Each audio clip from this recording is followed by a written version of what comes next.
ప్రియమైన సహోదరులకు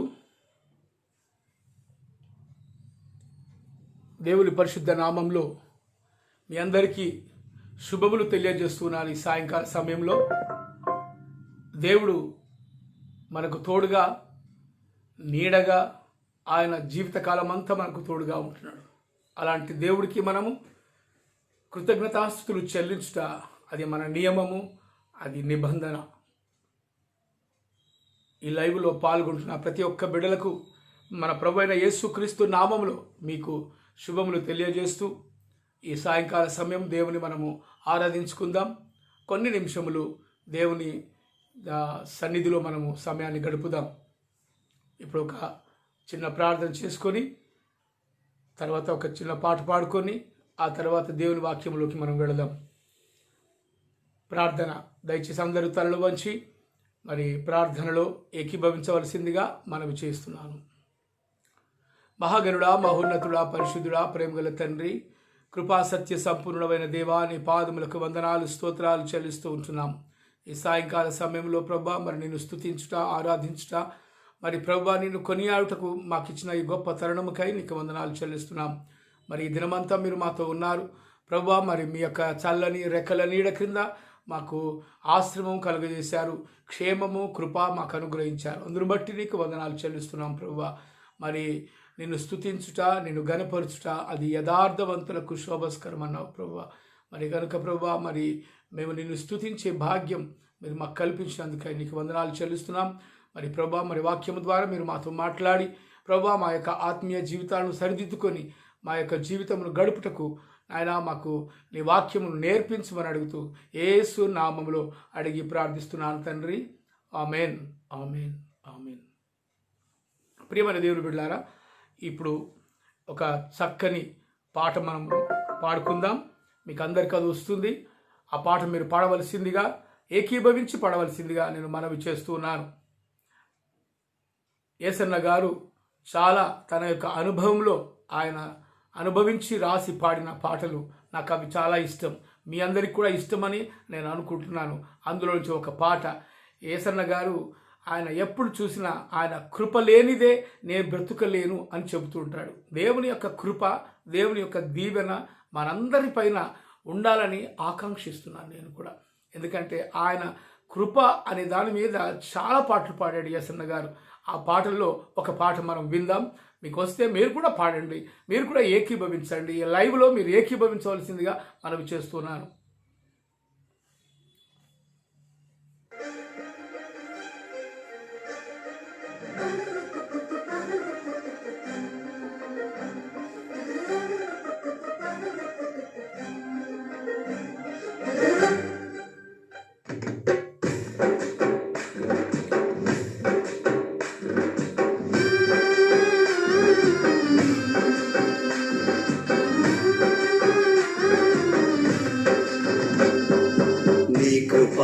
నాకు చాలును, నీ కృప లేనిది నే బ్రతుకలేను. నీ కృప నాకు చాలును, నీ కృప లేనిది నే బ్రతుకలేను. నీ కృప లేనిది నే బ్రతుకలేను.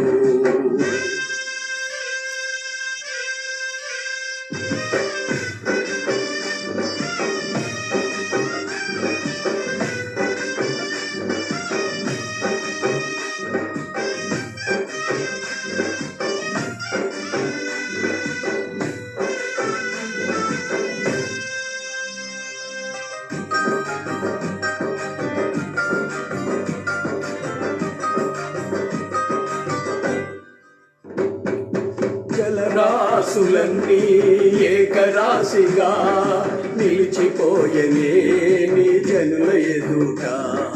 జలరాశులన్నీ ఏకరాశిగా నిలిచిపోయనే నీ జనుల ఎదుట.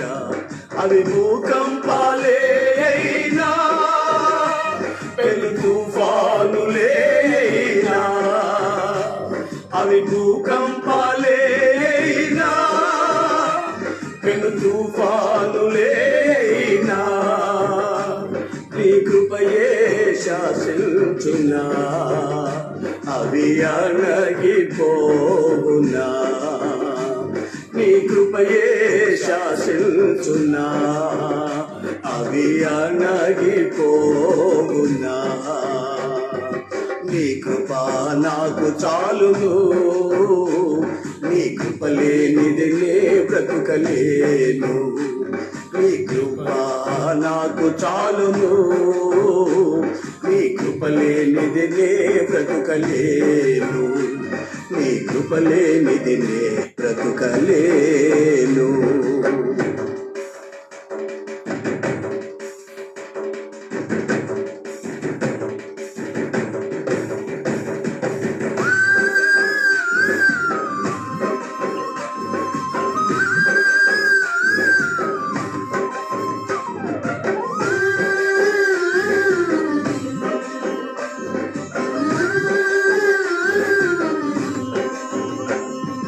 నా జన్మభూమి వికటించగా మారిపోయనే మరుభూమిగా నా జన్మభూమి వికటించగా మారిపోయనే మరుభూమిగా నీ కౌగిలి నన్ను దాచనే నీ త్యాగమే నన్ను దోచనే నీ కౌగిలి నన్ను దాచనే నీ త్యాగమే నన్ను దోచనే నీ కృపయే నిత్యత్వమా నీ స్వాస్థ్యమే అమరత్వమా నీ కృపయే నిత్యత్వమా నీ స్వాస్థ్యమే అమరత్వమా నీ కృప నాకు చాలును నీ కృప లేనిది నే బ్రతుకలేను నీ కృప నాకు చాలును నీ కృప లేనిది నే బ్రతుకలేను నీ కృప లేనిది నే బ్రతుకలేను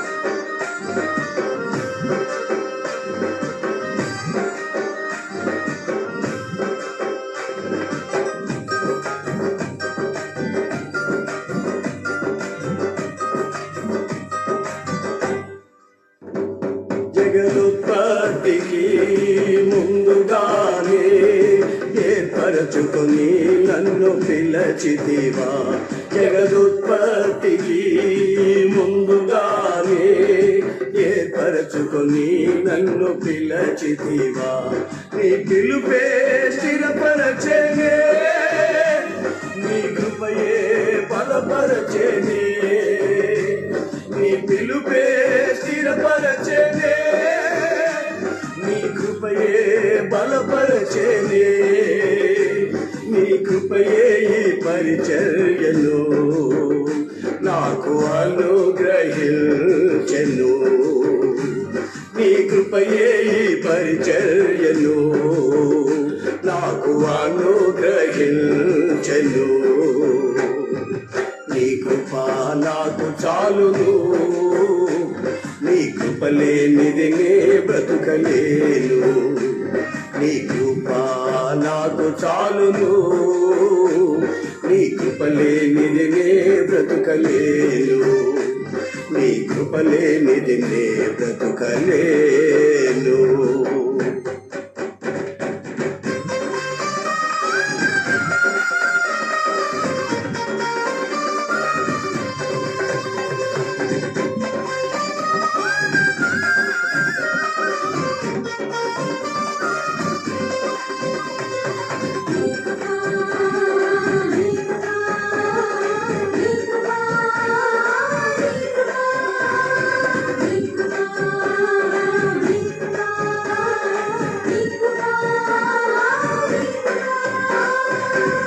నీ కృప నాకు చాలును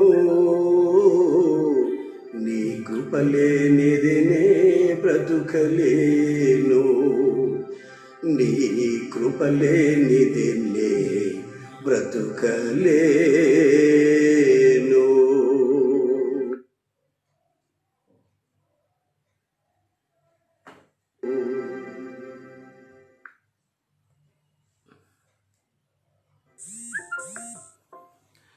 ప్రైజ్ ది లార్డ్ అండి. దేవునికి స్తోత్రం. చక్కని పాట మనం విన్నాం.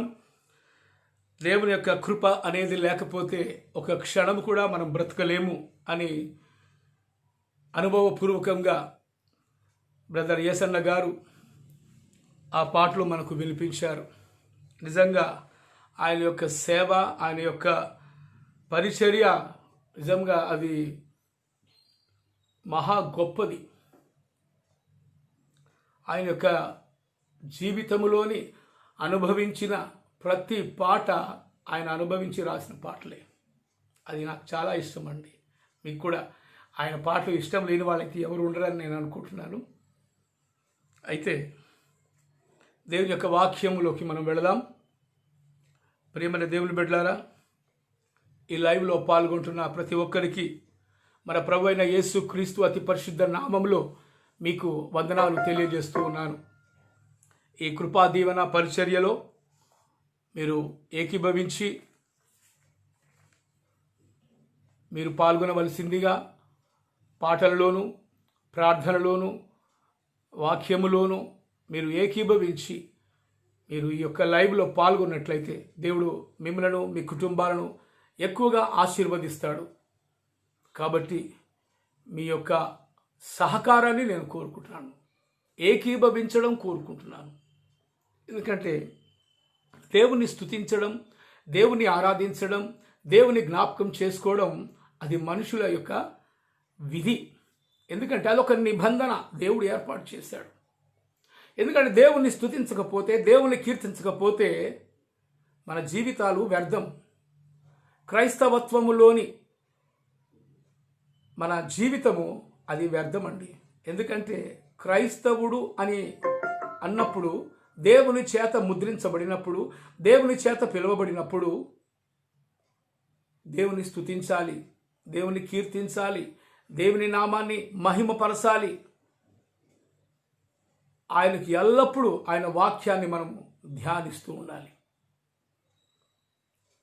ఎందుకంటే ఆయన కృప లేని క్షణాన్ని మనం ఊహించలేము. ఆయన కృప మనకు ఉంటే చాలు. అందుకే యేసన్న గారు ఆ మంచి పాట పాడి మన ఆత్మలను ఉత్తేజపరిచాడు. నీ కృప నాకు చాలును, నీ కృప లేనిదే నేను బ్రతకలేను. మరి మనం అంటున్నాం ఆ మాట. కాబట్టి ఆయన కృపకు మనం ఎదురు చూద్దాం, ఆయన కృపకు మనం పాత్రులం అవుదాం. ఇప్పుడు దేవుని యొక్క వాక్యంలోకి మనం వెళదామండి. ఈ సాయంకాల సమయంలో ప్రియమైన దేవుని బిడ్డలారా, మీ గ్రంథాలు, మీ యొక్క బైబిల్ గ్రంథాలను తెరిచి మీరు ఈ వాక్యాన్ని చదవవలసిందిగా, ధ్యానించవలసిందిగా నేను మనవి చేస్తున్నాను.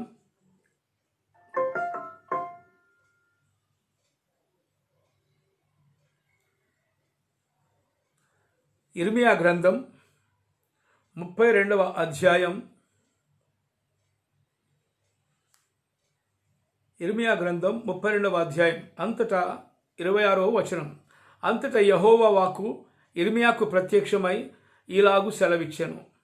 నేను యెహోవాను, సర్వశరీరులకు దేవుడను, నాకు అసాధ్యమైనది ఏదైనా ఉండునా? ఈ యొక్క చక్కటి వాక్యము ఈ సాయంకాల సమయంలో దేవుడు మనతో మాట్లాడుతున్నాడు. ఆనాడు ఇర్మియాకు ప్రత్యక్షమై మాట్లాడుతున్నాడు. ఏమంటున్నాడంటే, యెహోవా వాక్కు ఇర్మియాకు ప్రత్యక్షమై ఈలాగు సెలవిచ్చెను. ఇర్మియాకు ప్రత్యక్షమై ఈలాగు సెలవిచ్చెను. యెహోవా వాక్కు. ఆ వాక్కు ఏమై ఉన్నాడండి? వాక్కు ఏమై ఉన్నాడు? ఆ వాక్కే శరీరధారిగా ఈ లోకములోకి ఆయన యేసు క్రీస్తుగా ఈ లోకములోకి వచ్చాడు. వాక్కు ఆయన అనువాడు, ఆయన ఉన్నవాడు.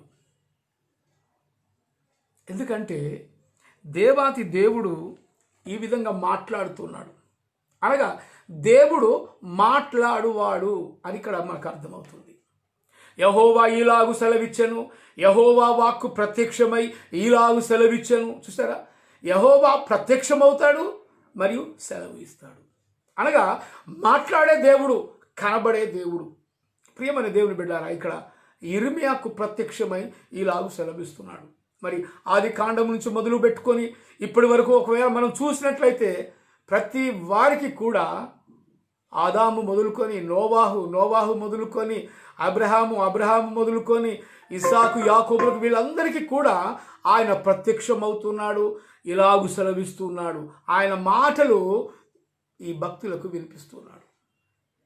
అందుకే యెహోవా ఇలాగు సెలవిచ్చెను. పాత నిబంధన గ్రంథంలో మనం ఎక్కడ చూసినా కూడా యెహోవా ఈలాగు సెలవిచ్చెను అనగా మాట్లాడెను అని అర్థం. సో యెహోవా దేవుడు మాట్లాడువాడు అని మనకి ఇక్కడ తేటతెల్లంగా అర్థమవుతుంది. అందుకే యెహోవా వాక్కు ఇక్కడ యిర్మీయాకు ప్రత్యక్షమై ఇలాగు సెలవిచ్చెను. నేను యెహోవాను. చూసారా, నేను యెహోవాను. యెహోవా వాక్కు ప్రత్యక్షం అవుతుంది. ప్లస్ ఇక్కడ ఏమంటున్నాడంటే యిర్మీయాతో తన పేరు చెప్పుకుంటున్నట్టుగా చూస్తున్నాం మనం.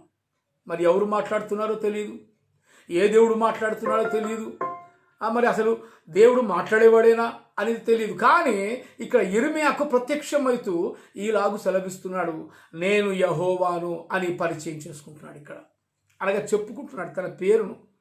నేను మాట్లాడే దేవుడను, నేను సజీవుడను, నేను ఉన్నవాడను, నేను అనువాడను, నాకు ముందుగా ఎవరు లేరు, నా తరువాత ఎవరు ఉండరు, కనుక నేనే యెహోవాను అని ఆయన చెప్పుకుంటున్నట్టుగా మనం చూస్తున్నాం. అందుకే నేను యెహోవాను సర్వ శరీరులకు అంటున్నాడండి ఇక్కడ. ఇది మనం గ్రహించాలి.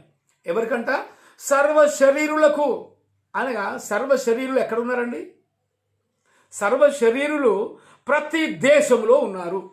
ప్రతి దేశంలో సర్వ శరీరులు ఉన్నారు. ఒక ఇండియాలోనే కాదండి, ఈ ప్రపంచములో ఉన్న దేశము ద్వీపములు ఎక్కడెక్కడ ఉన్నాయో, ఎక్కడెక్కడ మనుషులు ఉన్నారో అక్కడ సర్వ శరీరులకు ఆయన ఏమై ఉన్నాడంట? నేను దేవుడను అంటున్నాడు. నేను దేవుడనై ఉన్నాను, నేను దేవుడనై ఉన్నాను, సర్వ శరీరులకు నేను దేవుడనై ఉన్నాను అని దేవుడు స్వయంగా యిర్మీయాకు ప్రత్యక్షమై మాట్లాడుతున్నాడు. మరి మనతో మాట్లాడే దేవుడు మనకు కావాలి, సజీవుడైన దేవుడు మనకు కావాలి, నిన్ను నన్ను ప్రేమించే దేవుడు మనకు కావాలి, నిన్ను నన్ను రక్షించే దేవుడు మనకు కావాలి, నిన్ను నన్ను స్వస్థపరిచే దేవుడు కూడా కావాలండి. దేవుడు అంటే ఇలాంటి లక్షణాలు ఉండాలి. దేవుడి యొక్క లక్షణాలు నిన్ను నన్ను ప్రేమించే లక్షణాలు ఉండాలి. దేవుడు మాట్లాడువాడై ఉండాలి, ఆయన సజీవుడై ఉండాలి, ఆయన నిన్న నేడు రేపు నిరంతరము ఒకే రీతిగా ఉన్న దేవుడై ఉండాలి. ఇదండి దేవుడి యొక్క లక్షణాలు. ప్రేమించే దేవుడు, క్షమించే దేవుడు, రక్షించే దేవుడు, ఇది దేవునికి ఉండే లక్షణాలు. ఇవి ఆయన మాట్లాడే దేవుడు, ఆయన స్వస్థపరిచే దేవుడు, ఆయన ఆశీర్వదించే దేవుడు.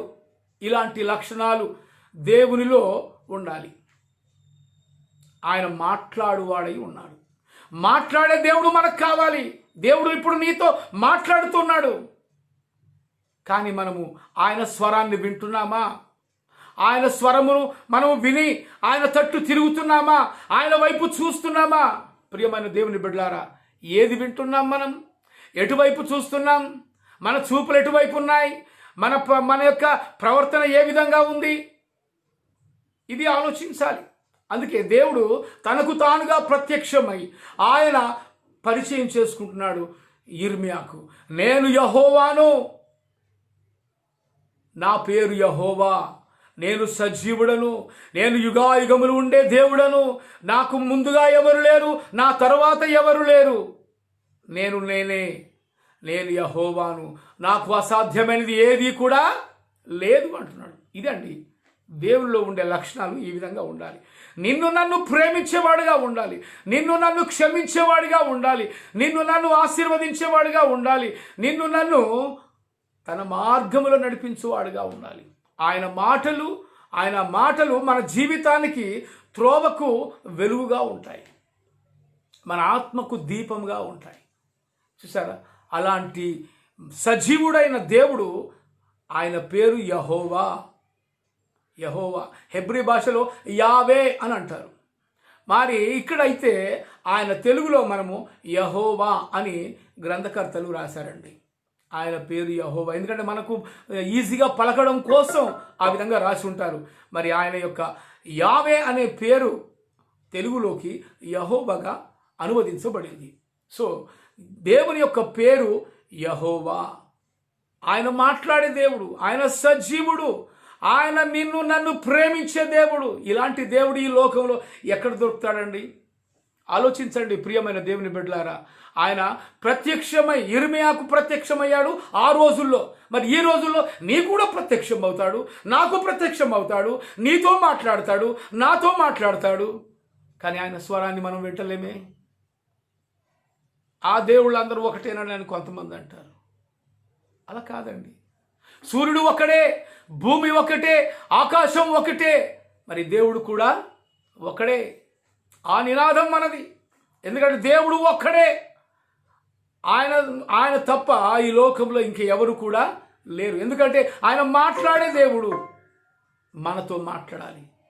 మనము ఎక్కడైనా వెళ్ళాలనుకున్నప్పుడు మనము దేవుని యొక్క వాక్యాన్ని చదువుకొని మనం వెళ్ళాలి.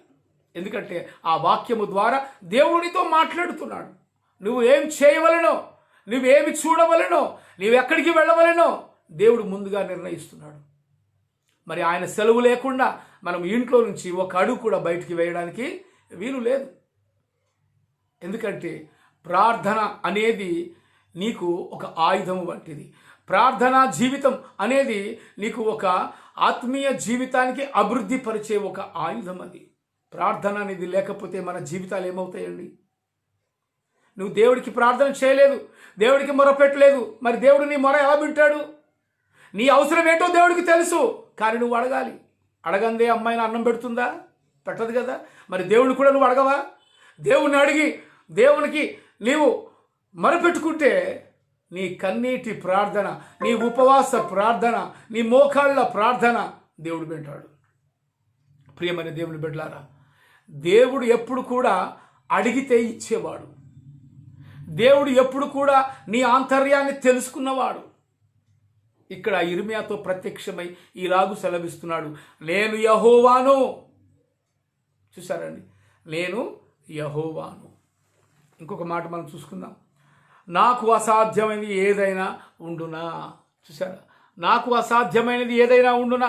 ఆనాడు ఇశ్రాయేలీయులు ఐగుప్తులో నుంచి, బానిసత్వంలో నుంచి బయటికి వచ్చినప్పుడు మోషే నాయకుణ్ణి ఎన్నుకొని ఆ ఐగుప్తులో నుంచి, ఆ బానిసత్వంలో నుంచి ఆయన నడిపించాడు. ఇది దేవుని యొక్క అద్భుత కార్యం. లేకపోతే ఫరో రాజు వదిలేవాడు కాదు. ఆనాడు బ్రిటిషు వాళ్ళు మన భారతీయులను ఏ విధంగా బానిసత్వంలోకి నెట్టి మనల్ని బానిసలుగా చూశారో, ఐగుప్తీయులు కూడా ఇశ్రాయేలును అదే విధంగా బానిసత్వంలోకి నెట్టి బానిసత్వం చేయించుకొని వారిని ఎంతో హింసించినట్టుగా మనం చూస్తున్నాం. అలాంటి బానిసత్వ సంఖ్యలను తెంచిన వాడు యెహోవా దేవుడు. ఒక మోషే నాయకుణ్ణి ఏర్పాటు చేసుకొని ఇశ్రాయేలీలను బయటికి నడిపించిన గొప్ప దేవుడు మన యెహోవా. మరి అట్టి ఇశ్రాయేలీలు అరణ్యం గుండా వాళ్ళు బయలుదేరినప్పుడు ఎన్నో శ్రమలు, ఎన్నో బాధలు అక్కడ వారికి కలిగినప్పుడు కూడా పగటిలో మేఘస్తంభముగాను, రాత్రిలో అగ్నిస్తంభముగాను ఆయన తోడుగా ఉన్నాడు. మరి అరణ్యములు ఆకలైనప్పుడు కూడా దేవుడు ఆకాశం నుండి మన్నా ఆహారములు కూడా కురిపించినట్టుగా చూస్తున్నాం. అంటే దేవుడికి అసాధ్యమైంది ఏదీ లేదు. దేవుడు అద్భుతకరుడు, ఆశ్చర్యకరుడు, ఆలోచనకర్త, సమాధానకర్త యగు అధిపతి అని ఆయన పుట్టక మునిపే పేర్లు పెట్టబడ్డాయి. పుట్టిన తర్వాత అవన్నీ నెరవేర్చాడు. ఇది అన్నమాట దేవునిలో ఉన్న గొప్ప విషయం. ప్రియమైన దేవుని బిడ్డలారా, యేసు ప్రభువు ఆయన నిన్న, నేడు, రేపు ఒకే రీతిగా ఉన్న దేవుడు. అందుకే ఆయన మాట్లాడువాడు. ఆయన నీతో మాట్లాడువాడు. ఆయనకు అసాధ్యమైంది ఏదైనా ఉండునా? ఏది లేదు కదండి. ఇంకో మనం చూసుకుందామండి. 18వ వచనం, అదే 32వ అధ్యాయం 18వ వచనంలో 17-18 యెహోవా ప్రభువా, సైన్యములకు అధిపతి యెహోవా అను పేరు వహించువాడా, శూరుడా, మహాదేవా, నీ అధిక బలము చేతను, చాచిన బాహువు చేతను భూమి ఆకాశాలను సృజించితివి. చూసారా, భూమి ఆకాశములను సృజించితివి.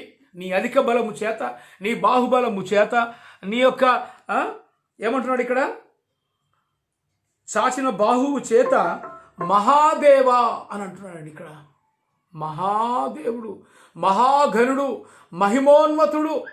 చూసారా? ఇలాంటి మహోన్నతుడు, ఇలాంటి మహిమాన్వితుడు, ఇలాంటి మహాదేవుడు, ఇలాంటి గొప్ప దేవుడు ఈ ప్రపంచంలో ఎవరు లేరండి. ప్రియమైన దేవుని బిడ్డలారా, ఇంత గొప్ప పేరు, ఇంత అద్భుతాలు చేసే దేవుడు మనకెవరు లేరండి. ఆలోచించండి, ఆయనకి ఎన్ని పేర్లు ఉన్నాయి. ఆయనకు అసాధ్యమైనది ఏదైనా ఉన్నదా అంటే ఏదీ లేదు. ఆవగింజంత విశ్వాసం ఉంటే నీకు, ఆవగింజంత విశ్వాసము నీకు, నాకు అనగా మనకు ఉంటే ఈ కొండ వెళ్ళి సముద్రంలో పడమంటే పడుతుందంట. అంటే దాని అర్థం ఏంటంటే మానవుడికి ఆవగింజంత విశ్వాసం లేకుండా పోతుందేమో. మరి బైబిల్లో ఆ మాట రాయబడి ఉందండి. అయితే ఆవగింజంత విశ్వాసం అనగా సంపూర్ణమైన విశ్వాసం ఉండాలి. ఏమాత్రము తొణకకుండా, ఏమాత్రము తగ్గులు లేకుండా. ఆవగింజను మనం పరిశీలించి చూసినట్లయితే అది గుండ్రముగా ఉంటుందండి.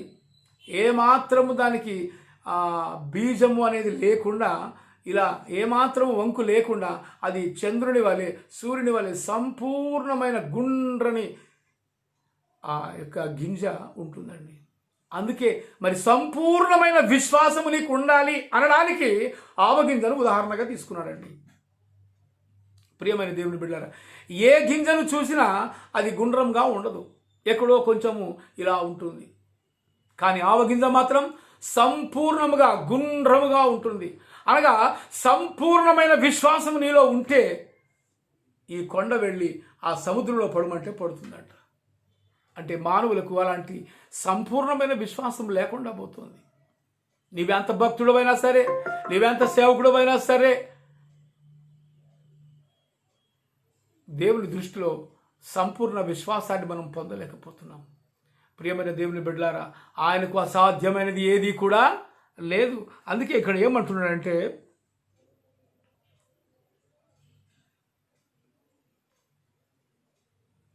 యెహోవా అను పేరు వహించువాడా, శూరుడా, మహాదేవా, నీ అధిక బలము చేతను, చాచిన బాహువు చేతను భూమి ఆకాశములను సృజించితివి. చూసారా? భూమి ఆకాశములను సృజించిన వాడు యెహోవా దేవుడు. ఇది మరి ఈ సృష్టిని సృష్టించిన వాడు యెహోవా దేవుడు. మరి నన్ను సృష్టించిన వాడు యెహోవా దేవుడు. తల్లి గర్భములో పిండమునై రూపింపబడక మునిపే నా కన్నులు నిన్ను చూచెను అన్నవాడు యెహోవా దేవుడు. ఇదండి. నీకు అవయవములను, నీ అంతరంద్రియములు ఏ విధంగా నిర్మాణమైనవో అవి నీకు తెలుసునా అని ప్రశ్నిస్తాడు. మనకు తెలుసండి, ఏ డాక్టర్కి కూడా తెలియదండి. అంతరంద్రియములు, తల్లి గర్భములో ఏ విధంగా అవయవ నిర్మాణం జరుగుతుందో ఏ డాక్టర్కి కూడా తెలియదు, ఏ సైంటిస్ట్ కూడా తెలియదండి. ఎందుకంటే దేవుని యొక్క అద్భుత కార్యం, దేవుని యొక్క ఆశ్చర్య కార్యం అది నరులకు గోచరమయ్యేది కాదండి. కాబట్టి ప్రియమైన దేవుని బిడ్డలారా, ఇక్కడ ఏమంటున్నట్టే భూమి ఆకాశములను సృజించిన వాడవు నీవు. ఇక్కడ ఇర్మియా యొక్క గ్రంథంలో 32వ అధ్యాయం ఇక్కడ 17వ వచనంలో మనం చూసినట్లయితే నీవు భూమి ఆకాశములను సృజించినావు. ఇదండి. భూమి ఆకాశములను ఎవరు సృజించారో, అనాదిగా ఉన్నవాడు ఎవడో వానిని నేను పూజింతును అని బొమ్మరపోతాను అన్నాడండి. కాబట్టి ప్రియమైన దేవుని బిడ్డలారా, సృష్టిని సృష్టించిన వానినే మనము మొక్కాలి, కానీ సృష్టిని మొక్కకూడదు. సూర్యుని సృష్టించిన వాడిని మొక్కాలి, కానీ సూర్య నమస్కారాలు చేయకూడదండి. ప్రియమైన దేవుని బిడ్డలారా, ఎందుకంటే కోటి సూర్య కాంతుల కంటే వెలుగైన దేవుడు మన యెహోవా దేవుడు. మరి ఒక్క సూర్యుడు ఏం సరిపోతాడండి? కోటి సూర్య కాంతులు ఏ విధంగా ఉంటాయో దేవుని యొక్క వెలుగు, దేవుని యొక్క మహిమ ఆ విధంగా ఉంటుంది. దాన్ని ఊహించలేము, దాన్ని వర్ణించలేము. ప్రియమైన దేవుని బిడ్డలారా, దేవుడు అనేవాడు గొప్పవాడు, దేవుడు అనేవాడు శాశ్వతుడు. ఆయన ఎప్పుడు నిత్యత్వములో, ఆయన అమరత్వముగా ఉంటాడు ఆయన. కాబట్టి ప్రియమైన దేవుని బిడ్డలారా, ఇక్కడ ఒక మాట మనం చూసుకుందాం. ఏమంటున్నాడంటే, నీవు భూమి ఆకాశములు సృజించేదివి, నీకు అసాధ్యమైనది ఏదియో లేదు. ఇదండి. దేవునికి అసాధ్యమైనది ఈ లోకంలో ఏది కూడా లేదు. కొంతమంది అనుకుంటున్నారు ఆ దేవుడికి ఇక్కడ దేవుడే లేడు, ఏమి లేడు అని చెప్పేసి చాలామంది అనుమానాలు వ్యక్తపరుస్తూ ఉంటారు. దేవుడు ఎందుకు లేడండి? దేవుడు ఉన్నాడు కదా, దేవుడు ఉన్నాడు. ఎందుకంటే ఒక ఆయన అడుగుతాడు, దేవుణ్ణి చూపించు నాకు అని అంటాడు. దేవుణ్ణి చూపించాలా? ఒక ప్రశ్న. సరే, నేను దేవుణ్ణి చూపిస్తాను, మరి నువ్వు గాలిని చూపించు. గాలిని చూపించగలవా నువ్వు? అది ఏ రూపంలో ఉందో చూపించగలవా? అది ఏ రంగులో ఉందో చూపించగలవా?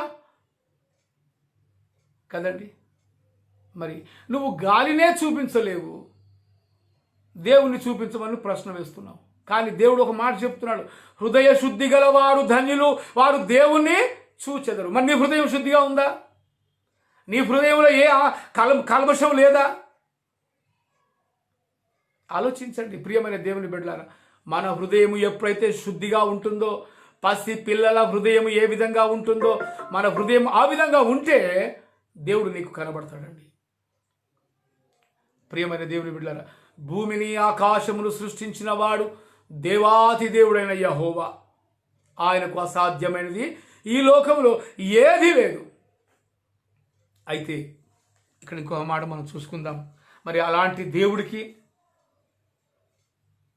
నీవు వేవేల మందికి కృప చూపుచు తండ్రుల దోషమును వారి తరువాత వారి పిల్లల ఒడిలో వేయువాడవు. ఆలోచన విషయంలో నీవే గొప్పవాడవు, క్రియలు జరిగించు విషయంలో శక్తి సంపన్నుడవు. చూసావా? ఆలోచన విషయంలో నీవే గొప్పవాడవు, క్రియలు జరిగించు విషయంలో కూడా నీవే శక్తి సంపన్నుడవు అని అంటున్నాడు ఇక్కడ. ఇలాంటి శక్తి సంపన్నునికి అసాధ్యమైనది ఏదైనా ఉంటుందా అండి? ఏది ఉండదు. కాబట్టి ప్రియమైన దేవుని బిడ్డలారా, సృష్టిని సృష్టించిన వానికే మనము మొక్కాలి, ఆయననే మనము ఆరాధించాలి. ఆయన వంటి గొప్ప దేవుడు ఈ లోకంలో ఎవరు కూడా లేరు. అందుకే దేవుడు అనేవాడు నిన్ను నన్ను ప్రేమించువాడై ఉండాలి, నిన్ను నన్ను క్షమించువాడై ఉండాలి, నిన్ను నన్ను రక్షించువాడై ఉండాలి. ఇది దేవుడికి ఉండే లక్షణం. అందుకే దేవుడికి అసాధ్యమైనది ఈ లోకంలో ఏదీ లేదని మనము నమ్మవచ్చు. ఎందుకంటే ఆయన అద్భుతకరుడు, ఆశ్చర్యకరుడు, ఆలోచనకర్త, ఆయన బలవంతుడైన దేవుడు, ఆయన శూరుడు, ఆయన మహాదేవుడు. ఇన్ని పేర్లు అండి. నిజంగా దేవునికి అసలు ఎన్ని పేర్లు పెట్టినా అది చాలవండి. మన నోరు చాలదు, దేవుని స్తుతించడానికి మన నోరు చాలదు. ఎందుకంటే అలాంటి అద్భుతకరమైన ఆ దేవుడుని మనము కలిగినందుకు మనము ధన్యులము. నిజంగా మనము ధన్యులమే. అందుకే మనకు ఎలాంటి విపత్తులు కలిగినా, ఎలాంటి బాధలు వచ్చినా, ఎలాంటి శ్రమలు వచ్చినా, ఎలాంటి సమస్యలు వచ్చినా, ఎలాంటి అనారోగ్యం మనకున్నా మనం దేవునికి మొరపెట్టాలంట. ఇంకొక మాట మనం చూసుకుందాం. 33వ ఇర్మియా 33వ అధ్యాయం 3వ వచనం మొదటి నుంచి చదువుకుందామండి. మరియు ఇర్మియా చెరసాల ప్రాకారంలో ఇంకా ఉంచబడి ఉండగా యెహోవా వాక్కు రెండవసారి అతనికి ప్రత్యక్షమై ఇలాగు సెలవిచ్చెను. మాట నెరవేర్చు యెహోవా స్థిరపరచవలనని దానిని నిర్మించు యెహోవా అను నామము వహించిన వాడే ఇలాగు సెలవిస్తూ ఉన్నాడు. చూసారా? మాట నెరవేర్చు యెహోవా, మాట నెరవేర్చు యెహోవా, స్థిరపరచు యెహోవా, దానిని నిర్మించువాడు యెహోవా. చూసారండి? మాట నెరవేర్చేవాడండి దేవుడు. ఆయన ఒకసారి మాట అన్నాడంటే అది జరగాల్సిందే, జరిగి తీరాల్సిందే. అది యెహోవా వాక్కు అంటే, అది దేవుని యొక్క మాట అంటే. మన జీవితంలో దేవుడు ఒకసారి వాగ్దానం చేశాడంటే అది జరిగి తీరాల్సిందే. ఎందుకంటే దేవునికి అసాధ్యమైంది ఈ లోకంలో ఏది లేదు కనుక నీవు ఆయనకు మొరపెట్టుకోవాలి. అప్పుడు ఆయన అంటున్నాడు, ఏమంటున్నాడు తెలుసా? నాకు మొరపెట్టుము, నేను నీకు ఉత్తరం ఇచ్చేదను. ఎంత చక్కటి మాట అండి. నాకు మొరపెట్టు, నేను నీకు ఉత్తరం ఇస్తాను. అంటే నేను నీతో మాట్లాడతాను, నేను నీతో మాట్లాడతాను. అంటే మన దేవుడు మాట్లాడే దేవుడు, నీతో నాతో మాట్లాడే దేవుడు అండి. అలా మాట్లాడే దేవుడే మనకు కావాలి. మన దేవుడు మూగ దేవుడు కాదు, కన్నులుండి చూడని వాడు కాదు, ముక్కుండి వాసన చూడని వాడు కాదు, నోరుండి పలకలేని వాడు కాదు, కాళ్ళుండి నడవలేని వాడు కాదు, చేతులుండి కూడా చేయలేని వాడు కాదు. మన దేవుడు కన్నులుండి చూసేవాడు, ఆయన నోరుండి మాట్లాడేవాడు. అందుకే ఆయన సజీవుడు. అందుకే యెహోవా వాక్కు అనగా ఆయన స్వరము మనకు వినబడుతుంది. ఇప్పుడు ఆయన స్వరము అనగా పావుర స్వరము మనకు వినబడుతుంది. దేవుని స్వరము వినబడుతుంది. పరిశుద్ధాత్ముని యొక్క మాట మనకు వినబడుతుంది. కానీ మనం పెడచెవిన పెడుతున్నాం. ప్రియమైన దేవుని బిడ్డలారా, ఎంతకాలం మనం పెడచెవిన పెడతాం? ఎంతకాలం దేవునికి దూరంగా ఉందాం? ఆలోచించండి. ప్రియమైన దేవుని బిడ్డలారా, ఇక్కడ ఏమంటాడు? నాకు మొరపెట్టుము, నేను నీకు ఉత్తరం ఇస్తాను. ఇదండి దేవునితో మనం ఏకంగా మనము మాట్లాడే ఇది ఒక వితౌట్ కనెక్షన్. ఇర్మియా గ్రంథం 33వ అధ్యాయం 3వ వచనం అనగా 333 ఈ నంబర్ నొక్కావంటే నువ్వు దేవుడితో మాట్లాడావంటే దేవుడు నీతో మాట్లాడతాడు.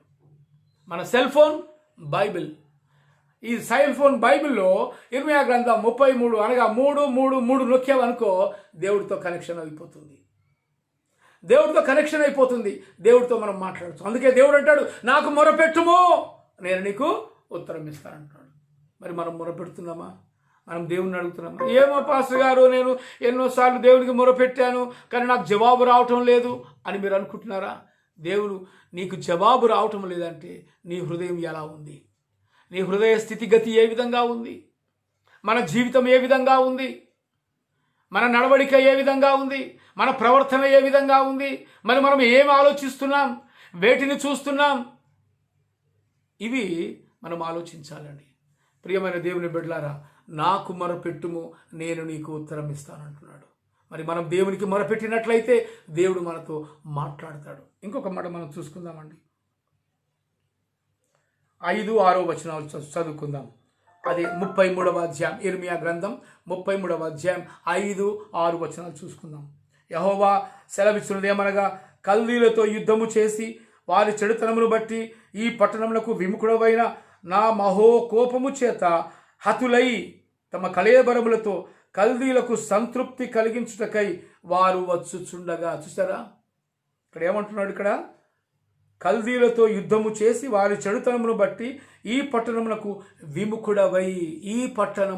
విముఖుడవై నా మహాకోపము చేత హతులైనట్టుగా చూస్తున్నాం. చూసారా? దేవుని యొక్క మహాకోపానికి, దేవుని యొక్క ఉగ్రతకు హతులైపోతున్నారు. ఈనాడు ప్రపంచంలో దేవుని యొక్క ఉగ్రత ఒక వైరస్, కనపడని వైరస్ రూపంలో కనబడుతుందండి.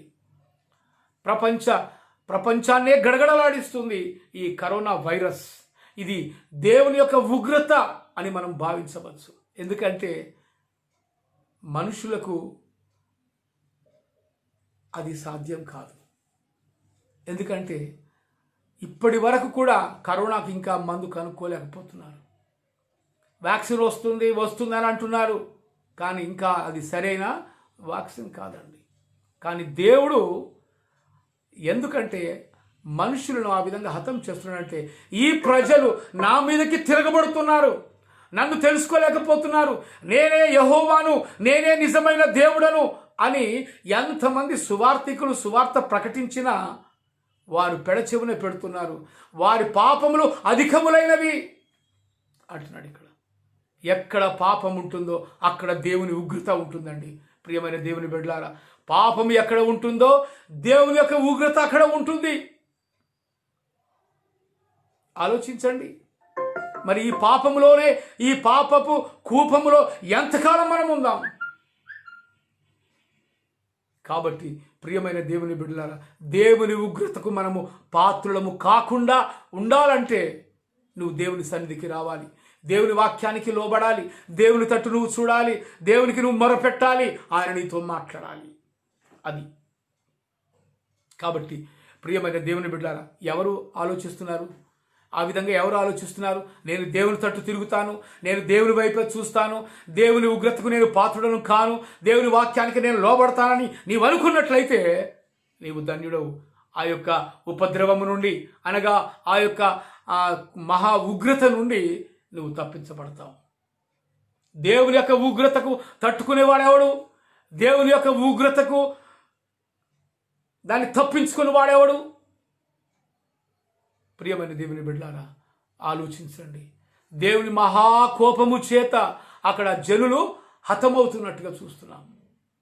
కల్దీయుల దేశములో అనేక మంది జనులు హతమైపోతున్నారు. ఎందుకంటే కల్దీయుల పట్టణము అది పాపానికి సాదృశ్యం. అందుకే కల్దీయుల చిత్రపటములను చూచి మీరు మోసపోకుడి. చాలామంది ఈ అల్లరితో కూడిన ఆటపాటలను, సీరియల్స్ను, టీవీలలో ఎన్నెన్నో సీరియల్స్ను చూసి తమ సమయాన్ని వృధా చేస్తున్నారే కానీ దేవుని వైపు చూసి దేవుని వాక్యాన్ని ధ్యానించాలి, దేవునితో సమయాన్ని గడపాలి అని ఏ ఒక్కరు కూడా అనుకోవటం లేదండి ఈ రోజుల్లో. ఎందుకంటే లోకం అంతా ఆకర్షణగా ఉంటుంది. కల్దీయుల చిత్రపటములు, సీరియల్స్, టీవీ సీరియల్స్, సినిమాలు ఈ విధంగా మనిషిని ఆకర్షితం చేసుకొని మనిషి యొక్క జీవితాన్ని చెడుదారిలో నడిపిస్తున్నాయండి. అందుకే దేవుని యొక్క ఉగ్రత ఎక్కువైపోతుంది. దేశంలో అరాచకము, దేశంలో దౌర్జన్యము, దోపిడీలు, మోసము, దొంగతనములు, అబద్ధములు, వ్యభిచారములు, అవిచారములు, అత్యాచారములు ఎన్నెన్నో ఎన్నెన్నో ఎన్నెన్నో ఈ దేశంలో, ప్రపంచంలో జరుగుతున్నాయండి. మరి దేవుని ఉగ్రత రాదా? దేవుని ఉగ్రతను తట్టుకోగలుగుమా? ఆలోచించండి ప్రియమైన దేవుని బిడ్డలారా. మానవుల యొక్క పాపము వలననే దేవుని యొక్క ఉగ్రత ఈ భూమి మీదకి కురియబడుతుంది. అలాంటి దేవుని ఉగ్రతను మనము తప్పించుకోవాలంటే మన జీవితాన్ని సరిదిద్దుకోవాలి. మనం దేవునికి మొరపెట్టాలి, ఆయన మనకు ఉత్తరం ఇస్తాడు. నీకే సమస్య ఉంది, నీకే బాధ ఉంది, నీవు నన్ను అడుగు బిడ్డ, నాకు మొరపెట్టుకో, నేను నీకు ఉత్తరం ఇస్తాను. ఇంకేమంటున్నాడు తెలుసా? ఆ హతములో నుండి, ఆ యొక్క ఉగ్రతలో నుండి బాగలేని వాళ్ళు ఎంతమంది అయితే అస్వస్థతగా ఉన్నారో వాళ్ళకు కూడా దేవుడు తోడుగా ఉంటాడు. ఇక్కడ ఇంకో మాట మనం చూసుకుందామండి. దేవుని మహాకోపము చేత హతులై తమ కళేబరములతో కల్దీయులకు సంతృప్తి కలిగించుటకై వారు వచ్చుండగా నేను దానికి ఆరోగ్యమును, స్వస్థతను మరలా రప్పించుచున్నాను. ప్రైజ్ ద లార్డ్, హల్లెలూయా. నేను దానికి మరలా స్వస్థతను రప్పిస్తున్నాను. ఆ దేశము మీదకి స్వస్థతను ఇవ్వబోతున్నాను. ఆ దేశం మీదకి కరువు లేకుండా చేస్తాను. ఆ దేశం మీదకి శత్రువు దండెత్తకుండా నేను చూస్తాను. శత్రువును వెనక్కి మళ్ళేటట్టు చేస్తాను అని చెప్పి దేవుడు ఇక్కడ వాగ్దానం చేస్తున్నాడండి. ప్రియమైన దేవుని బిడ్డలారా, ఇప్పుడు మనతో కూడా మాట్లాడుతున్నాడు. మన శత్రువైన సాతానుని మనకు దగ్గరికి రాకుండా ఆయన నిన్ను నన్ను కాపాడడానికి ఆయన సిద్ధంగా ఉన్నాడు. కానీ నీవు మొరపెట్టినప్పుడే, దేవుని వాక్యానికి లోబడినప్పుడే, దేవుని తట్టు నువ్వు చూచినప్పుడే, దేవుని నీవు ధ్యానించినప్పుడే నీ మరణం ఆలకించడానికి ఆయన సిద్ధంగా ఉన్నాడు. నిన్ను స్వస్థపరుస్తానంటున్నాడు. నిన్ను స్వస్థపరుచు యెహోవాను నేనే అంటున్నాడు. నీవు కరోనా వ్యాధి చేత ఐసోలేషన్లో ఉన్నావా? లేక కరోనా వ్యాధి చేత క్వారంటైన్లో ఉన్నావా? మరి ఎలాంటి పరిస్థితుల్లో ఉన్నావు? ప్రియమైన దేవుని బిడ్డలారా, జాగ్రత్త, ఆలోచించండి.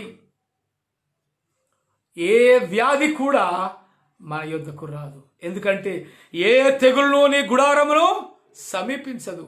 దేవుడి యొక్క చక్కటి వాగ్దానం ఈ సాయంకాల సమయం మనకి ఇస్తున్నాడు. ఏ తెగులు నీ గుడారమును సమీపించదు, నిన్ను స్వస్థపరుచు యెహోవాను నేనే అంటున్నాడు. మరి స్వస్థపరుచు యెహోవా మనకు తోడుగా ఉండగా మనము వేరే తట్టు ఎందుకు చూస్తాం? లోకం తట్టు ఎందుకు చూస్తాం? లోకంలో ఉన్న వాటి అన్నిటి కూడా అవి వ్యర్థమేనండి. ప్రియమైన దేవుని బిడ్డలారా, మరి ఇక్కడ మనం ఆలోచిద్దాం.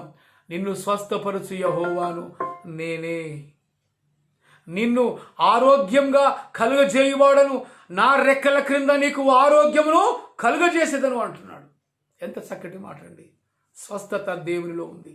ఇప్పుడు పెద్ద పెద్ద డాక్టర్లు కూడా, పెద్ద పెద్ద హాస్పిటల్లో కూడా మా ప్రయత్నం మేము చేశాము, ఇక దేవుడిదే భారము అంటాడు. చూసారా? ఎంత డాక్టర్ అయినా, ఎంత సైంటిస్ట్ అయినా దేవుడిదే భారం అని చివరికి చేతులు ఎత్తేస్తాడండి. ఆలోచించండి. డాక్టర్ల కంటే డాక్టరు, పరమ డాక్టరు దేవాతి దేవుడు. అలాంటి దేవుడి మీద ఆ పెద్ద డాక్టర్లు భారం వేస్తారు. ఎందుకంటే పుట్టించిన వాళ్ళం మేము కాదు. ఎందుకంటే ఆ అధికారము దేవుడికే ఉంది. అందుకే పుట్టించే అధికారము దేవుడికి ఉన్నప్పుడు, కాపాడే అధికారము దేవుడికి ఉన్నప్పుడు మరి స్వస్థపరిచే అధికారం కూడా ఉంటుంది కదా. అందుకే స్వస్థపరచు యెహోవాను నేనే. అందుకే నాకు అసాధ్యమైనది ఏది కూడా ఈ భూమి మీద లేనే లేదు. ఆలోచించండి ప్రియమైన దేవుని బిడ్డలారా. మరి దేవుని యొక్క అద్భుత కార్యములను, దేవుని యొక్క ఆశ్చర్య కార్యములను, దేవుని యొక్క మహా గొప్ప కార్యములను మనము కనులార చూడాలి, చెవులార వినాలి, నోరార ప్రజలకు చెప్పాలి. ఇదన్నమాట. అందుకే మనసారా, నోరారా, ఊరూరా దేవుని సువార్తను మనము ప్రకటించాలి. ఎందుకంటే ఆయన మహా గొప్ప దేవుడు. ఆయన వంటి గొప్ప దేవుడు ఈ లోకంలో ఎవరు కూడా లేరు. ఎందుకంటే ఆయన నిన్ను నన్ను సృష్టించినవాడు, ఈ భూమి ఆకాశములను సృష్టించినవాడు, సర్వ సృష్టిని సృష్టించినవాడు. ఆ సర్వ సృష్టికర్తనే మనం మొక్కాలి, ఆయనను నమ్మాలి, ఆయనను మనం పూజించాలి, ఆయనను మనము ఆరాధించాలి. మన ఆరాధనకు యోగ్యుడైన దేవుడు, మన స్తుతులకు పాత్రుడైన దేవుడు. మరి అలాంటి దేవుణ్ణి మనము పూజించటం అది మనకు ధన్యత. ప్రియమైన దేవుని బిడ్డలారా, ఆలోచించండి. నిన్ను స్వస్థపరచు యెహోవాను నేనే. నువ్వు ఏ స్థితిలో ఉన్నా, నువ్వు ప్రాణాపాయ స్థితిలో ఉన్నా, వెంటిలేషన్ మీద ఉన్నా, డయాలసిస్లో ఉన్నా, ఎలాంటి పరిస్థితుల్లో ఉన్నా కూడా నిన్ను స్వస్థపరచు యెహోవాను నేనే. మరి మనం ప్రార్థన చేద్దామా? దేవా, నేను ఈ రోగంతో బాధపడుతున్నాను, దీర్ఘకాలికంగా బాధపడుతున్నాను, ఆస్తమా చేత బాధపడుతున్నాను, కిడ్నీ వ్యాధుల చేత బాధపడుతున్నాను, హృద్రోగంతో బాధపడుతున్నాను, గుండె నొప్పితో బైపాస్ అయి సర్జరీ చేసుకుని బాధపడుతున్నాను. మరి నన్ను బాగు చేయయ్యా అని మనం ప్రార్థిద్దామా? కరోనా వ్యాధి చేత నేను క్వారంటైన్లో ఉన్నాను, లేకపోతే నేను ఐసోలేషన్లో ఉన్నాను, ఊపిరాడని పరిస్థితిలో ఉన్నాను, నా ఊపిరి నీవేనయ్యా, నా శ్వాస నీవేనయ్యా అని మనం ప్రార్థన చేద్దామా? ప్రియమైన దేవుని బిడ్డలారా, ఆలోచించండి. నిన్ను స్వస్థపరచు యెహోవా ఆయనే. చూసారా, దేవునికి అసాధ్యమైంది ఈ లోకంలో ఏది లేదండి. ఆయన స్వస్థపరచువాడు, ఆయన భూమి ఆకాశమును సృజించిన వాడు, ఆయన తల్లి గర్భంలో పిండమును అయి రూపింపబడక మునుపే నువ్వెవరో నేనెవరో ఆయనకు తెలుసు. అలాంటి గొప్ప దేవుడు మనకు కావాలండి. ప్రియమైన దేవుని బిడ్డలారా, ఆలోచించండి. ఏ స్థితిలో ఉంటున్నాం, నీ స్థితిగతులు, నీ పరిస్థితులు అన్నీ దేవునికి తెలుసు. కానీ నువ్వు మొరపెడుతున్నావా? ఆయన తట్టు చూస్తున్నావా? ఆయన కోసం నీవు బ్రతుకుతున్నావా? ఎటువైపు నీ జీవితం? లోకం వైపా? లోకం నిన్ను ఆకర్షిస్తుంది, అది రంగులమయం, రంగుల రాట్నం ఈ లోకం. మరి దేవుని యొక్క పరలోకం అది ఏకమైన పరలోకం, అది బంగారు వీధులు కలిగిన పరలోకం, అది శాశ్వతమైన పట్టణం. ఆ నిలవరమైన పట్టణంలో, ఆ శాశ్వతమైన పట్టణంలో చేరాలని నీకు ఆశ లేదా? అయితే యేసు యొద్దకు రా. యేసు నిన్ను స్వస్థపరుస్తాడు, నిన్ను బాగు చేస్తాడు, నీ కష్టములను తీరుస్తాడు, నీ సమస్యలను, నీ బాధలను తీర్చేవాడు ఆయనే. కాబట్టి ప్రియమైన దేవుని బిడ్డలారా, మనం దేవుని తట్టు చూద్దాం, దేవునికి మొరపెట్టుకుందాం. దయచేసి అందరం తలలు వంచి మనము ప్రార్థనలో ఏకీభవిద్దాం. తలలు వంచండి. మహాగరుడా, మహోన్నతుడా, పరిశుద్ధుడా, ప్రేమగల తండ్రి, కృపా సత్య సంపూర్ణుడా, నీ పాదములకు వందనాలు చెల్లిస్తున్నాం. ఇదిగో ప్రభువా, భూమి ఆకాశమును సృష్టించిన దేవుడవు నీవు గనుక తండ్రి, సర్వమును సృష్టించిన దేవుడవు నీవు గనుక ప్రభువా, నిన్నే స్మరిస్తున్నాము, నిన్నే స్తుతిస్తున్నాం, నిన్నే జ్ఞాపకం చేసుకుంటున్నాం. నీవే మహాదేవుడవు, మహోన్నతుడవు తండ్రి, అద్భుతకరుడవు, ఆశ్చర్యకరుడవు, ఆలోచనకర్తవు తండ్రి. నీ వంటి గొప్ప దేవుడు ఈ లోకంలో ఎవరు లేరని మేము ప్రగాఢంగా నమ్ముతున్నాం ప్రభువా. సర్వమును సృష్టించిన వారినే మేము మొక్కుతున్నాము తండ్రి. నీవే సర్వ సృష్టికర్తవు, మానవులను నిర్మించిన వాడవు నీవే. తల్లి గర్భములో పిండమునై రూపింపబడక మునిపే నీ కన్నులు నన్ను చూసినాయి తండ్రి. మరి నా స్థితిగతులు, నా పరిస్థితులు ఎరిగిన దేవుడు ప్రభువా. అయా దయతో ఆలోచించి ప్రభువా, నాయనా మమ్మలను క్షమించమని అడుగుతున్నాను తండ్రి. ప్రియమైన దేవా, నీ కొరకే మేము కనిపెట్టుకుంటున్నాం. మా ప్రియులు మీరే, మా దేవుడు మీరే, మా తండ్రి మీరే, మా దిక్కు నీవే. అందుకే ప్రభువా, నీ వైపు మేము చూస్తున్నామయ్యా. మమ్మల్ని క్షమించండి, మా పాపముల నుంచి మమ్మల్ని క్షమించండి తండ్రి. మేము తెలిసి తెలియక చేసిన తప్పులన్నీ, పాపములన్నీ దయతో క్షమించుమని, నీ రక్తములో కడిగి శుద్ధులుగా చేయమని ప్రార్థిస్తున్నాం తండ్రి. యేసు రక్తము ప్రతి పాపము నుండి మనలను పవిత్రులుగా చేయును అని నీ వాక్యం సెలవిస్తుంది. మా కొరకే ప్రభువా నీవు కలువరి సిలువలో నీ పవిత్రమైన రక్తాన్ని కార్చావు, మమ్మల్ని శుద్ధిగా చేసావు తండ్రి. మరి ఎవరైతే యేసు రక్తములో కడగబడి నీటితో బ్యాప్టిజం తీసుకొని నోటితో ఒప్పుకుంటారో వారిని రక్షిస్తావని చెప్పావు తండ్రి. యేసయ్యా నీకే వందనాలు, స్తోత్రాలు చెల్లిస్తుంటున్నాం ప్రభువా. మరి మాకు మీరే నడిపించుమని, మా బాధలు, మా శ్రమలు, మా సమస్యలన్నీ తీర్చుమని ప్రార్థిస్తున్నాం తండ్రి. మరి లైవ్లో పాల్గొంటున్న ప్రతి బిడ్డలను ప్రభువా మరి మీరు పేరు పేరు వరుసను దీవించుమని, ఆశీర్వదించుమని ప్రార్థిస్తుంటున్నాం ప్రభువా. ఎవరెవరు ఏ వ్యాధి చేత బాధపడుతున్నారో, ఏ పరిస్థితులలో, ఏ సమస్యలలో, ఏ అప్పుల బాధల్లో, ఏ డిప్రెషన్లో ప్రభువా ఉంటున్నారో వారందరినీ ప్రభువా మీరు కాపాడుమని ప్రార్థిస్తున్నాం తండ్రి. వారి సమస్యలు తీర్చుమని ప్రార్థిస్తున్నాం తండ్రి. అయ్యా మరి రైతుల కోసం ప్రార్థిస్తున్నాం. వారి పాడి పంటలను దీవించండి, ఆశీర్వదించండి. మరి ప్రభా దేశాన్ని కాపాడే సైనికుల కోసం, వారి కుటుంబాల కోసం ప్రార్థిస్తున్నాం. వారిని ఓదార్చండి, రక్షించండి. వారికి నీ రక్షణ దయచేయమని ప్రార్థిస్తున్నాం. మరి ఇండియన్ నావీ వారి కోసం కూడా ప్రార్థిస్తున్నాం. వారి డ్యూటీలో ఉన్నా, ఇంట్లో ఉన్నా, ఎక్కడ ఉన్నా కూడా ప్రభా వారి కుటుంబాలను కూడా ప్రభా మీరు దీవించమని, ఆశీర్వదించమని ప్రార్థిస్తున్నాం. ప్రభుత్వ ఉద్యోగులందరి కొరకు ప్రార్థిస్తున్నాం తండ్రి. వారి సమస్యల నుంచి వారికి విడుదల కలిగించమని అడుగుతున్నాం. మరి ప్రభువా మరి ప్రభుత్వాల కోసం ప్రార్థిస్తున్నాం. కేంద్ర ప్రభుత్వము, రాష్ట్ర ప్రభుత్వాల కోసం ప్రార్థిస్తున్నాం. మంచి తెలివి, వివేచన, జ్ఞానముతో వారు పరిపాలించున్నట్లు చేయండి తండ్రి. ప్రజలకు మేలు కలుగునట్లు ప్రభువా, పేద ప్రజలను ప్రేమించి వారికి మేలు కలిగేటట్లు ప్రభువా మరి ప్రభుత్వపు మనస్సు మార్చమని అడుగుతుంటున్నాం.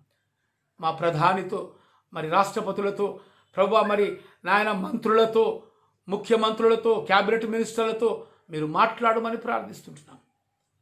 మరి ప్రభువా మరి ఈ లోకములో, ఈ దేశములో ప్రభువా మరి నాయన నిన్ను ప్రేమించే బిడ్డలుగా ఈ దేశాన్ని మార్చమని ప్రార్థిస్తున్నాం.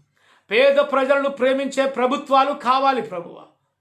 నిన్ను వలె నీ పొరుగు వారిని ప్రేమించే ప్రభుత్వమే మాకు కావాలి తండ్రి. అలాంటి ప్రభుత్వంగా నాయన ఈ యొక్క ఇప్పుడున్న ప్రభుత్వాలను మీరు మార్చమని ప్రార్థిస్తుంటున్నాం. యేసయ్యానికి వందనాలు, స్తోత్రాలు చెల్లిస్తుంటున్నాం. పేరు పేరు వరుసన మీరు పిలుస్తున్నారు ప్రభువా. మరి మీ పిలుకు మేము చెవియొగ్గి నీ యొద్దకు వచ్చి నేను స్తుతించి ఘనపరిచే భాగ్యం మాకు దయచేయమని అడుగుతున్నాం. ఇదిగో ప్రభువా మా దేశమును స్వస్థపరచండి ప్రభువా. ఆయా వ్యాధుల చేత, బాధల చేత, క్యాన్సర్ వ్యాధి చేత, కిడ్నీ వ్యాధుల చేత ప్రభువా, రక్తస్రావముల చేత ప్రభువా, కుష్టు వ్యాధుల చేత ఎంతోమంది బాధపడుతున్నారు తండ్రి. వారందరిని మీరు ముట్టి స్వస్థపరచుమని అయ్యా మేము ప్రార్థిస్తుంటున్నాం. మరి ప్రభువా ముఖ్యంగా మరి సేవకుల కోసం కూడా ప్రార్థిస్తున్నాం. ఎంతో ప్రభువా మరి వ్యయ ప్రయాసల కోర్చి ప్రభువా నీ సేవకులు ప్రచార సాధనాల ద్వారా, కరపత్రికల ద్వారా, పుస్తకముల ద్వారా ప్రభువా మరి రేడియోల ద్వారా ప్రభువా మరి నీ సువార్తను ప్రకటిస్తున్నారు. టీవీల ద్వారా నీ సువార్తను ప్రకటిస్తున్నారు. ఆయా ఛానళ్ల ద్వారా నీ సువార్తను ప్రకటిస్తున్న ప్రతి సేవకుని ప్రభువా పరిచర్యను మీరు దీవించుమని, ఆశీర్వదించుమని ప్రార్థిస్తున్నాం. ఇదిగో ప్రభువా మరి మా దేశాన్ని మరొకసారి నీ చేతులకు అప్పగించుకుంటున్నాం. ఎవరైతే కరోనా వ్యాధి చేత బాధపడుతూ ఐసోలేషన్లో ఉంటున్నారో వారందరినీ ప్రభువా ఇప్పుడే ముట్టి స్వస్థపరచుమని అడుగుతుంటున్నాం తండ్రి. నీ రక్త ప్రోక్షణ చేత ప్రభువా మరి ప్రతి ఒక్క పేషెంట్ని స్వస్థపరచుమని బ్రతిమాలి అడుగుతున్నాం తండ్రి. నీకు అసాధ్యమైనది ఏది లేదని నిరూపించుమని అడుగుతుంటున్నాం ప్రభువా. దేవా మరి నీ యందు భయభక్తులు కలిగే జీవితం మాకు అనుగ్రహించండి ప్రభువా. ఉదయ సాయంకాలములు ప్రభువా నిన్ను స్తుతించుట, నిన్ను గణపరచుట ప్రభువా మాకెంతో మేలు ప్రభువా. మరి నిన్ను స్తుతించుట, నిన్ను గణపరచుట, ఆరాధించుట అది మా హృదయాలకు, మా జీవితానికి మేలుకరం తండ్రి. ప్రభువా మరి నిన్ను నమ్ముకున్న బిడ్డలకు నీవు అన్యాయం చేయవు తండ్రి. ఎందుకంటే నువ్వు అన్యాయస్తుడే దేవుడవు కాదు తండ్రి. ప్రభువా నీలో న్యాయం ఉంది, నీలో సత్యం ఉంది, నీలో జీవం ఉంది, నీలో ప్రభువా నీతి ఉంది. ప్రభువా నీలాంటి దేవుడు మాకు ఈ లోకంలో అయితే దొరకడు ప్రభువా. అందుకే తండ్రి నీ రాకడ కొరకు మేము ప్రభువా మరి ఎదురు చూసి బిడ్డలుగా మా విశ్వాసాన్ని కాపాడుకుంటూ మా జీవిత పరుగు పందెములో నాయన ఓపికతో పరిగెత్తుట మాకు నేర్పించండి ప్రభువా. మరి ప్రభువా మరి సువార్తకు ఆటంకంగా ఎవరైనా ఉన్నట్లయితే ప్రభా వారితో మాట్లాడమని ప్రార్థిస్తున్నాం. వారి మనస్సు మార్చుమని అడుగుతున్నాం తండ్రి. యేసు సత్యవంతుడు అనే సత్యాన్ని వారికి తెలియచేయండి ప్రభా. యేసు నీతిమంతుడు, ఆయనే దేవుడు అని వారు తెలుసుకున్నట్లు ప్రభా వారిని కాపాడండి, వారిని రక్షించండి, వారి కుటుంబాలను రక్షించండి. మరి ప్రభా నీ సువార్తకు ఏ ఆటంకం కలగకుండా ప్రభా మరి నీ సేవకులను ప్రేమిస్తున్నావు, అందరినీ ప్రేమిస్తున్నావు తండ్రి. యేసయ్యా నీకే వందనాలు స్తోత్రాలు చెల్లిస్తూ మా కొరకు తిరిగి రానైన నజరేయుడైన యేసుక్రీస్తు అతి పరిశుద్ధ నామములో అడిగి ప్రార్థిస్తున్నాను తండ్రి. Amen, amen, amen. Praise the Lord, praise the Lord. పరలోకమందున్న మా తండ్రి, మీ నామం పరిశుద్ధపరచబడునుగాక, నీ రాజ్యం మాకు వచ్చునుగాక, నిశ్చితము పరలోకమందు ఎలాగో అలాగే భూమి మీద నెరవేరునుగాక. మాకు కావలసిన ఆహారములను మాకు దయచేయము. మా ఎడల అపరాధములు చేసిన వారిని మేము క్షమించిన ప్రకారం మా అపరాధములు క్షమించుము. మమ్మల్ని శోధనలోనికి తేక దుష్టుని తప్పించుము. ఎందుకంటే రాజ్యము, బలము, శక్తి, మహిమ నిరంతరము నీవన్నవిగాక తండ్రి. Amen, amen, amen. నా ప్రాణమా యెహోవాను సన్నుతించుము, నా అంతరంగమున్న సమస్తమా ఆయన పరిశుద్ధ నామమును సన్నుతించుము. నా ప్రాణమా యెహోవాను సన్నుతించుము, ఆయన చేసిన ఉపకారములలో దేనిని మరువకము. Amen, amen, amen. Praise the Lord, praise the Lord అండి. కృపా దీవెన సువార్త పరిచర్యకు, ఈ పరిచర్యలో మీరు పాలిభాగస్తులై ప్రార్థనలో ఏకీభవించినందుకు మీకందరికీ దేవుని నామంలో వందనాలు తెలియజేస్తున్నాను. ఈ కృపా దీవెన సువార్త పరిచర్యను ఇంకా బహుబలముగా దేవుడు వాడుకొనున్నట్లు మీరు ఈ సువార్త పరిచర్య కోసం ప్రార్థించవలసిందిగా కోరుకుంటున్నాను. ఈ కృపా దీవెన పరిచర్యలో మీ సహోదరుడు దేవదాస్ నా కోసం ప్రార్థించండి. Thank you very much. ప్రార్థనలో ఏకీభవించిన ప్రతి ఒక్కరికి దేవుని నామంలో వందనాలు తెలియజేస్తూ ముగిస్తున్నాను. ఆమెన్.